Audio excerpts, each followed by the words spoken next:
বুধবার রাজ্য বিধানসভার পাবলিক অ্যাকাউন্ট কমিটির এক প্রতিনিধি দল দক্ষিণ জেলার বিভিন্ন এলাকা পরিদর্শন করেন। তারা মূলত বিভিন্ন এলাকায় কৃষিকাজ পরিদর্শন করেন।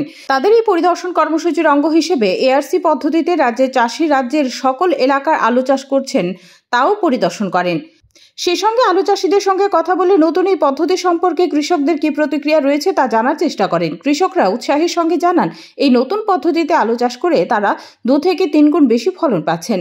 তারা আগামী দিনে আরও বেশি পরিমাণ জমিতে এই পদ্ধতিতে আলু চাষের বিষয়ে আগ্রহ দেখান।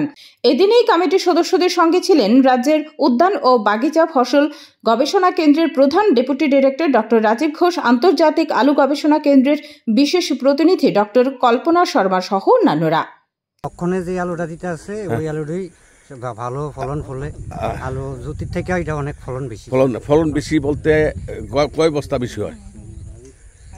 আর জ্যোতির থেকে সাধারণ থেকে 20-30 বস্তা আলু বেশি, মানে দ্বিগুণ হইতে পারে।